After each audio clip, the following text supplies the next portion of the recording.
Hey guys. Sarah's here. I'm tired. Yeah, I had a bit of an adventure getting here. My original bus had to pull over in Prunedale due to an oil leak. I had to wake up at like 8 o'clock in the morning to go see this fucking movie. I saw it in Pacific Grove last night. I saw it at fucking East Ridge this morning. First showing 10 a.m. I was like, god damn it, I gotta wake up like 8 so I can get ready to go leave at 9. I didn't know that they showed films that early. Apparently they do. It was like 3D IMAX. I mean, thank God it was first showing. That was an expensive ticket. Yeah. So like, I guess the fact that I'm wasting time talking about this is how very little I have to say about this movie. Yeah, The Finest Hour. Hours. Whatever. It's pretty generic. I have very mixed feelings about this movie. I feel like it has some pacing issues, and I know that it's based on a true story and real people and all, but I could have done without the relationship, romantic with Miss Psychotic. She was very brazen and bold. She's kind of psychotic. Okay.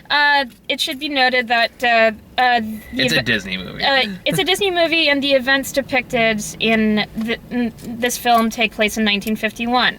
Now, within the first act of the movie, the female lead, whose name is Miriam, asks Chris Pine's character to marry him. Okay, let's talk about that scene, because I'll admit that's where I had some I have some issues with this. I have a major issue with that, which is primarily, and sorry if this makes me sound a little sexist, but women who were of age in the early 1950s were not raised to be the one to propose. That's not even close to the issue I had with it. The fact that I had is A, when you spring that on somebody, it was clearly an impulse decision.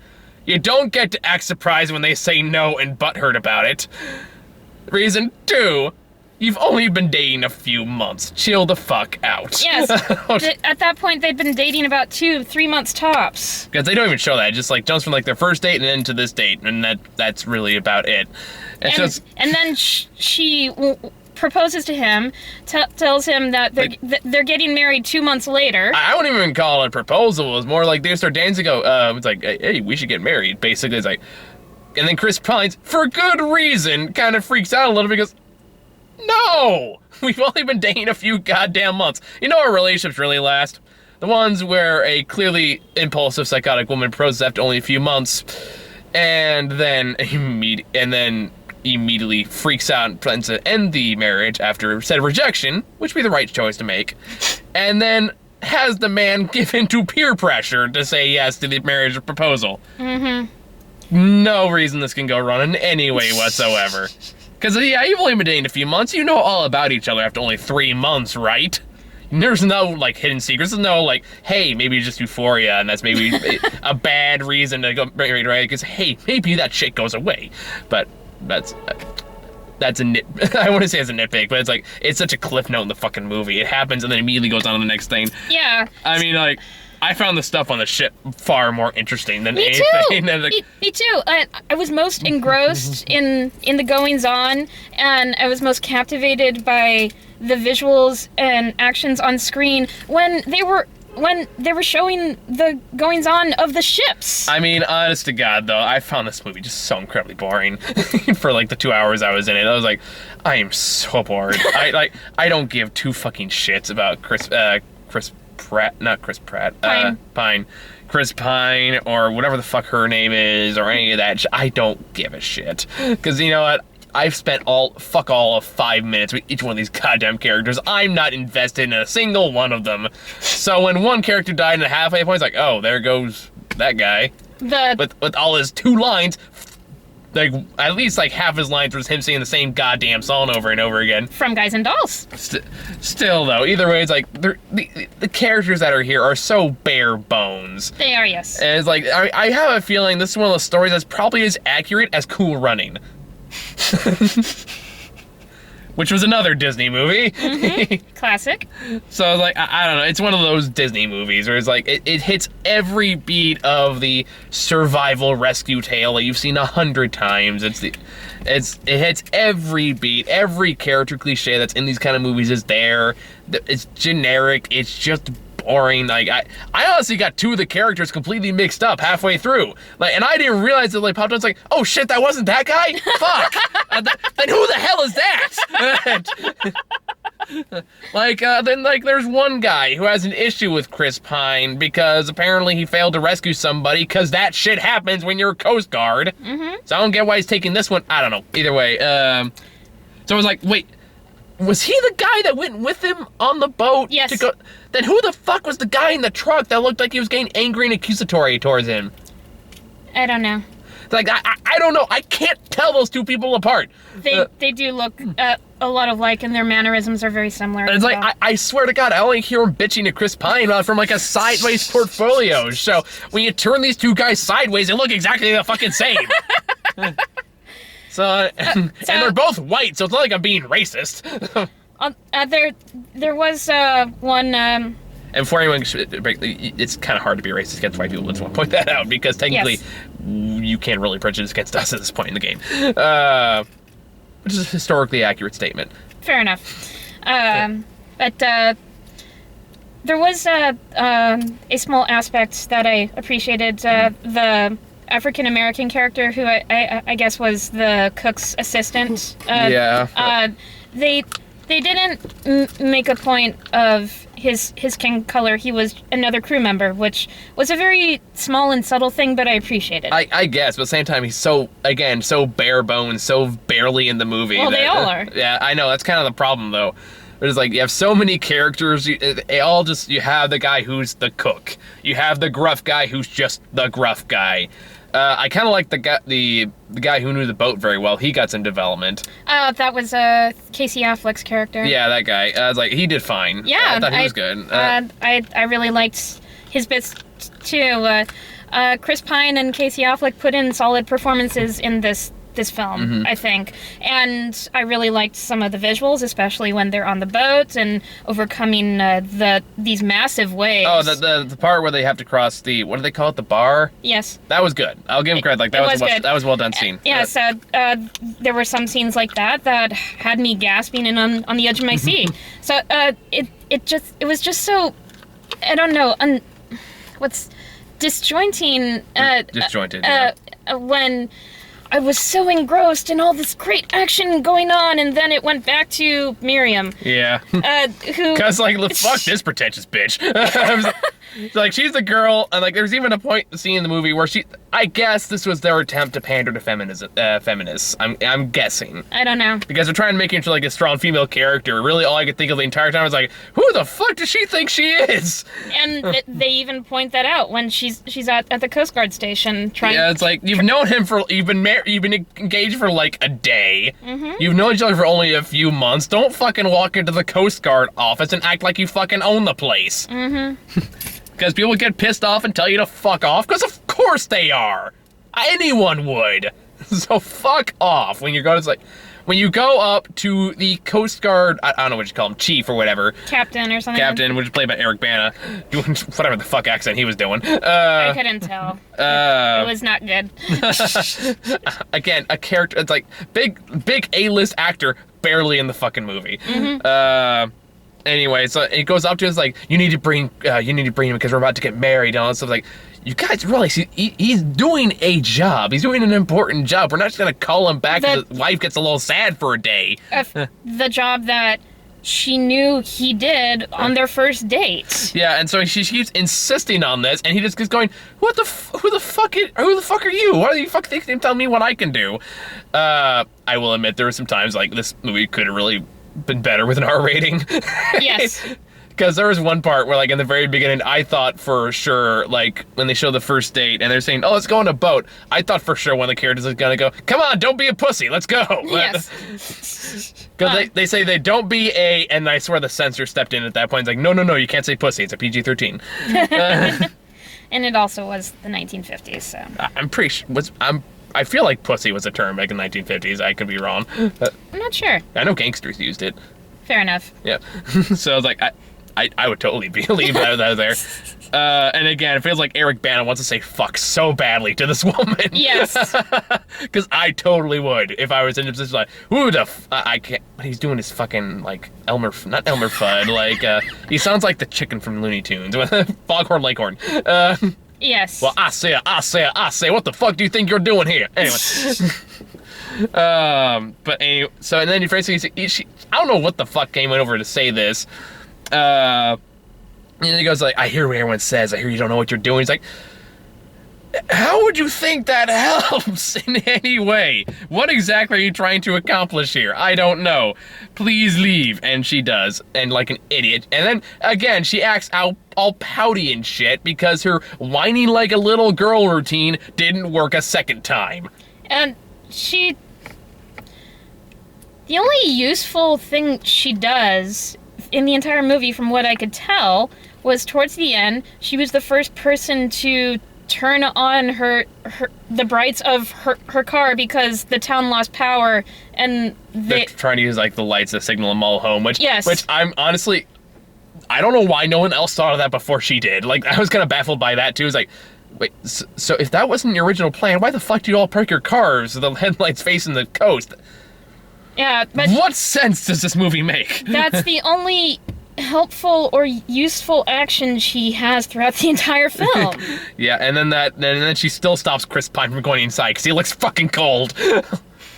Sorry, I know I'm swearing. I'm acting angry as movie than I actually am. It's just more like, I agree with you. She's kind of a pointless character. And I mean, it's so strange to hear myself saying this because stereotypically I like romances. It's a shitty romance. And it is. And I like strong female characters, but it's a shitty romance. She's not a strong female character. She's just a blank female character who pouts and is more brazen than women of that time typically were, and still are for that matter. Hell, my own mother once told me never propose to a man; it will scare him away. Oh, so I know some women that have done it, so it's like it can work. I mean, kudos to them. I mean, I don't have a problem with that. That's just a cultural thing. Yeah. My issue is more the fact that you don't do it after only 3 months. I don't care who the fuck you are, and again, don't make it a spontaneous decision. That's just a horrible idea. It is, yes, and that's like shotgun wedding in Vegas kind of style right there.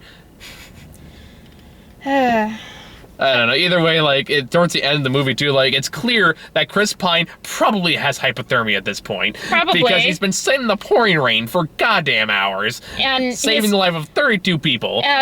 Under extreme stress and extreme circumstances, his hands were shaking. His hands are shaking, his nose is pink, her ears are red. It's like, get that fucker inside. He's clearly gonna go cold. And what does this bitch do? Oh, let's hug and kiss for a little bit. It's like, dude, get him inside.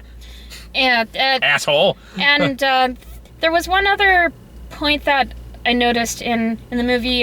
Chris Pine's character seemed to be emasculated and undervalued quite a bit. I guess, but at the same time, Chris Pine is such a generic, dull character. There's like...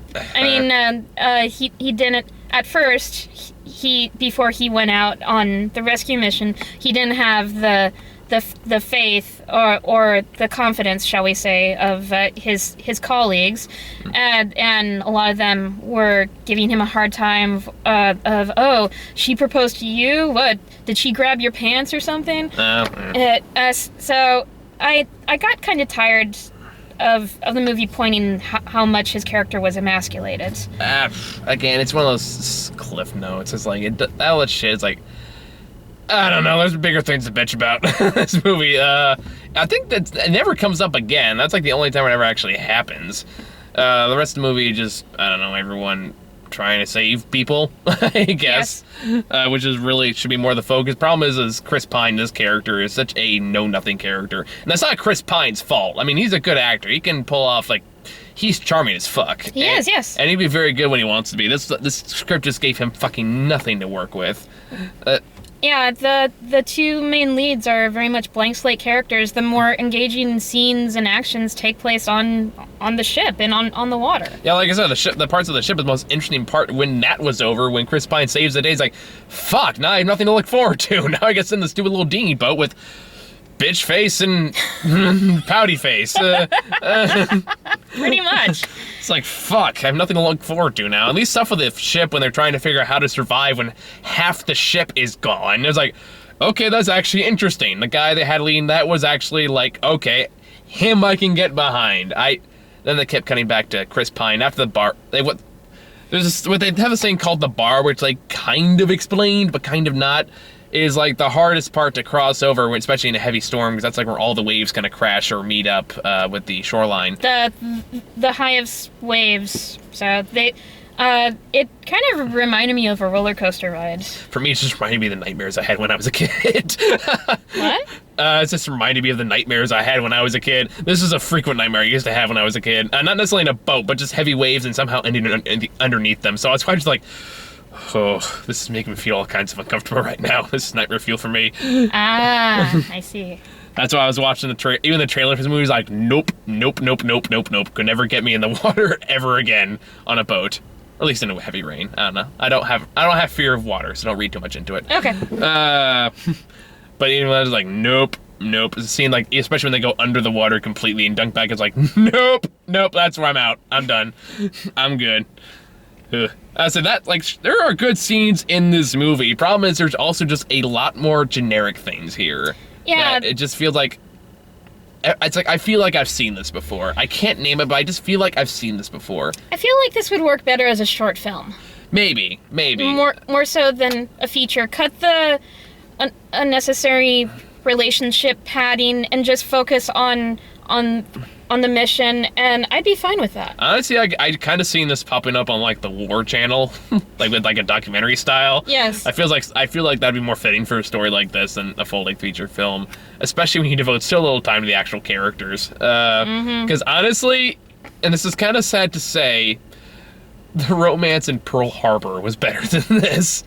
I never saw Pearl Harbor because I heard such terrible things, but considering how bland and boring and generic this romance is, I'd agree with that based off of what I've heard. Yeah, I'd rather be watching Ben Affleck and whoever the fuck else was in that movie. At least shit blows up in that. Also, ironically, other boats sink too, so I'm still getting all my money's worth. There you have it. Maybe if Michael Bay had directed this, it would have been more exciting. No, it'd be somehow racist. I don't know how, yeah, but it'd be racist. Of course. Although, surprisingly, Benghazi was actually surprisingly neutral. Yeah, that's what you said in the review. Yeah, I was surprised. I was like, no racist giant robots. How about that? He's learning. Slowly but surely. Anywho, I mean, like, there's really not a lot to talk about with this movie. It's just a generic, real, like, biopic that you've seen 100 like this, especially from Disney. It's very by the books. What's about to boot anyway? But it's very by the books. It's playing it way too safe to be interesting. It is, and there are enjoyable parts about it, but it's so broken up by the unenjoyable parts. I'm sorry. This is probably gonna be a short review because again, I can't, even Burnt, I managed to stretch out a little bit because I riffed the whole thing basically. Yes. But this one's like, I don't even know what kind of jokes I could write about this. So like, I got nothing. Other than just bitching about pouty face. That's really all I have. Yeah, I really didn't like her character, and I'm sorry to the real Miriam, because, but... No, it's like, no, don't apologize to her. I mean, like, really, it's kind of like what I said, heard somebody say about Unbroken, the Angelina Jolie movie that came out, I think, a couple years ago, where it's like, no, we shouldn't apologize for not liking the characters they put on here. We should, like, the screenwriters and people who made the movie should apologize to the real person for not making a better fucking movie. Yes, and... Yeah, I've basically said all I have to say. The parts I liked about it that were the most compelling and had me on the edge of my seat and gasping were the action parts on the boat and the water, and basically whenever they were on land, I wasn't interested. Yeah, pretty much. I mean, I just feel bad for people and actually having to be in this movie, because imagine they just had buckets of water poured on them at all fucking times of the day. Yes. I hope it was at least fairly lukewarm for their sake, because I was like, oh man, they just look fucking miserable. It's method acting. There you go. We're just gonna give you all hypothermia. Good luck. The studio. We're gonna sink a real fucking boat. Disney had better pay their medical bills. I guess. It's Disney. They'll do whatever they want. Pretty much. I own you now. Hello. Your ass is mine. Sorry, they got lost in like South Park Mickey Mouse for a second. I don't remember all of the trailers I got. You may have gotten some of the same ones I did. I remember 2 of them because, well, with it being a Disney movie, I got at least a few Disney trailers. I got the Jungle Book trailer again. Yeah, I got that trailer too. The reboot that nobody asked for. Pretty much. And I don't think anyone really wanted. And to be fair, it does look rather creepy. Yeah, at the same time, though, it's some of the choices they made are fucking weird. Like, why the hell is the monkey the size of King Kong, apparently? Maybe it's all from Mowgli's perspective, with Mowgli being smaller than the rest of the animals? Yeah, but we see him clearly in, like, a Mayan ruin, where, like, his hand is the only thing that fits through the fucking doorway. So this is a huge goddamn monkey. Like, I don't know. It's Jon Favreau's the director, and I like Jon Favreau fine. I loved Iron Man. I mean, I liked Cowboys vs. Aliens. I don't care what anybody says. I enjoyed that movie. And did you get the Jennifer Garner Christian movie? I don't think so. Oh, that's another movie I gotta go see later this year, since we're doing the religious movies now. Yippee. I got Alice Through the Looking Glass. That one I didn't get. Yeah. Does that look okay? Because I didn't like the last one. It looks, I mean, it's the same people and same director as... Actually, different director. Tim Burton's not directing this one. Oh, really? No, I don't think so, anyway. I thought that it said that Tim Burton was. He may be producing it, but I don't think he's directing it. Okay. It looks darker than the 2010 one. That movie was not good. I remember I liked it okay the first time I saw it. Then it was one of those ones I thought back on, I was like, yeah, that was really stupid. I liked it fine when I saw it, and I didn't really think of it too much afterwards. Fair enough. That may be for the best. I just know it has that fucking dance sequence that happens at the very end that comes out of fucking nowhere. And it's an unintentional joke of what the fuck do they even call that dance? I don't remember that. It was like... I remember the dance, I don't remember what they call it. It was like it started with an F. I don't even remember. But, yeah. But I shall, what is it? I shall fibble wash vigorously. Something like that. I was like... Yes. Okay, you fucking know that was a dirty joke, you bastard. Yeah, he's not directing the new one. Okay. So maybe it could be better. I don't know. And I got a few other trailers, but I don't remember them. I guess I'll talk about the trailers that I've got that I haven't talked about before a million times. Oh, I did. Did you get a trailer for Eddie the Eagle? Yes, actually. Yes. That's another one that looks kind of by the books, biopic, especially when it's about sports. But at least the cast looks charming. It does, and I'm actually curious to see that. So. I mean, Hugh Jackman can can ham it up with the best of them. So if he's in it, I might this could be fun. I liked him in Pan, so that could be fun. I don't know. It looks like another one of those. Is this by Disney? This feels like something that would come from Disney. It does. I think it might be from one of their subsidiary studios. It might be that. I don't know. Either way, it's I don't know. Could be good. Could be at least entertaining if it's hammy enough. Disney owns almost everything, so yeah. Odds are it probably is Disney. Yes. I got to see the Warcraft trailer in 3D. That was actually pretty cool. Yeah. IMAX 3D. That was probably my favorite part of the movie. Seeing the Warcraft trailer in the trailer, I was like, oh, that's fucking cool. Eagles are flying and shit. Ogres are orcs are smashing people. Look cool. Nice. Even though it's at least in the trailer, it looks a lot like just like a video game cutscene. But I don't know. I have high hopes for Warcraft. I want it to be good. And then Jungle Book, whatever the hell they're doing with that, I don't know what's going on with like. The animals look realistic, but they can still talk. And it's like, is it going for a campy tone? It's trying to go for like an overly dark tone. I don't know what it's doing. I think it's going for an overly dark tone. I was like, then why why not just have the animals silent? I feel like that'd make get your message across. You can do a lot more with that, to be honest. You could, but then why would the kids watch? Because you have a bunch of colors, you have a lot of bears fighting shit. I'd watch that. Fair enough. Bears and panthers fighting tigers. I don't care. They don't need to fucking talk. I'll watch that. Giants. I mean, I'm okay with Scarlett Johansson voicing a snake. That's because Scarlett Johansson has an elegant voice. She does. I don't care what the fuck she's playing. She can play a killer snake. I'm fine with that. Mm-hmm.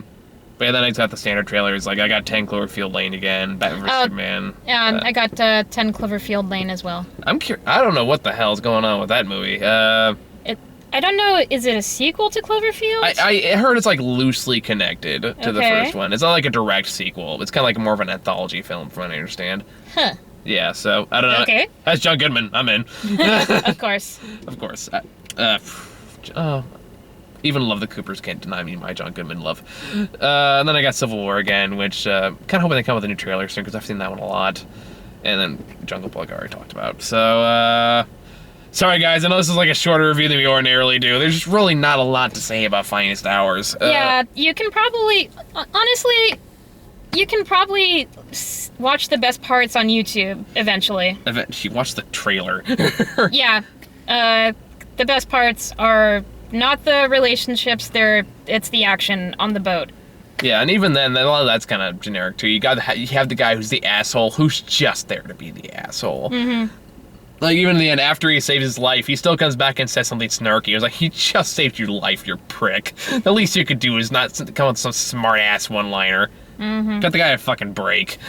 Yeah. Because like an idiot, it's like, hey, we have this huge heavy wave that can destroy a giant frickin' tanker. Let's take the lifeboat. What could possibly go wrong? 5 seconds later, we cut down the rope, smash into the side of the boat. It's like, what you think was gonna fucking happen? Mm-hmm. I don't know. Sorry, like, this movie's just generic, but there's just some stupid characters here that, like, apparently just hit my pressure point in just the right sequence. Apparently. Because I'm like, honestly, I'm not really mad at this movie. I'm just mad, like, at 1 or 2 characters, and that's really about it. Problem is, the 1 or 2 characters are the only things we're talking about. Yeah, they're among the more vocal characters. They won't shut the fuck up. I mean, like, I feel like if Eric Bana had more screen time, this could have been a lot more entertaining. Well, his character didn't have... None of these characters had any real meat to them. No, not at all. Just like, hey, we have bald guy who may or may not be the one that's pissed off at Chris Pine for whatever reason. Which is never really made clear. Yeah, I still don't know which one it was, and it's kind of making me mad. It's like, who are you? I don't know. And then you had Thing 1 and Thing 2, who had names, but are literally, like, only introduced after their volunteer go out there, and are never given any development. So it's like, yeah, they're pointless. The most development they have is to sing a sea shanty on their way to... Oh yeah, I forgot about that. Like that. Deba. That's another thing too, where it's like, guys, having them sing a song on a boat doesn't count as character development. That's another one of those overdone, tired cliches I'm getting kind of sick of. Because, like, no. Actually have them talk to each other. Don't be fucking lazy. Just have them have an actual goddamn conversation. But no, we all gotta sing song because that will look great in the trailer. Mm-hmm. And they do the same thing again with the ship. Yep. I don't know. It's every one of these movies you've seen before. It's meh. Yeah. At best. It has some good parts, but a lot of unnecessary fluff. Yeah, it's mediocre at best, flat out boring at worst. I don't know. There's better movies coming out this week, so I think... Woohoo! Well, a better movie, I should say. Which one? Kung Fu Panda 3. Enjoy. See, everyone was in fucking line for that movie. I was like, damn, I wish I was seeing that movie instead, because I actually want to see the Kung Fu Panda 3. I really liked 1 and 2. And then I still gonna bribe someone to go see 50 Shades of Black. Nah, I did 50 Shades of Grey with you last year. I'm not doing 50 Shades of Grey. I wasn't going to ask you to. Looks a lot worse than 50 Shades of Grey. 50 Shades of Grey didn't even make my nominee list when I made the worst list. That's how bad last year was. I was actually surprised about that, considering how angry you were. I get angry a lot, as people point out. There's actually it's like a disturbing trend how I'm being portrayed on the internet these days. Where I'm like, I'm not sure I like where this is going. Does that make you angry? Look who thinks she's so clever. Hey, I have my moments. Fair enough. That was good. Thank you. I'll give you that. There. Like I tell people those, like, guys, I know I return myself angry on the internet. I actually don't like being angry, believe it or not. Like, you talk to me in person, I'm the most goddamn patient person on the fucking planet. He is, really. So, like, I guess I just use movies as my therapy, more or less. Whatever works. And plus, apparently people like it when I yell at shit. That's why Alvin the Chipmunks has like 700 views, or close to. That's why even Norman the North has like almost 200 views right now. It's like, you guys are assholes. I mean, hey, if you like it, cool. But for me, it was a bad experience. If you like it, pledge on Patreon. Or even just subscribe is enough. Yes, we're just about 26 subscribers away from 300. Yep, actually, that's exactly where we are right now, last I checked. We were at 275, but someone dropped out earlier this week, so... Sad face. Yeah, I know, but it's okay. It happens all the time. So, yeah, I guess that's all we really have for this. Not much left to say, so thank you guys for watching. Tune back in later for... I don't know. I'll see who I can round up for 50 Shades of Black. I might have to make some phone calls. Good luck. I know. It's like, hey, Wes, you busy? And I already made him see Norma the North, so I feel bad dragging him two probably worst year contenders in a single month. How about Matthew? Even Matthew had reservations when I brought this up to him. And Karina's out of town, so like, god damn it. I'll figure something out. Grant might do it. I've bribed him enough. Okay. If he gets bored, he'll ask, like, alright, I'll go see it. It's cool. So, thank you guys for watching. See you all later this week.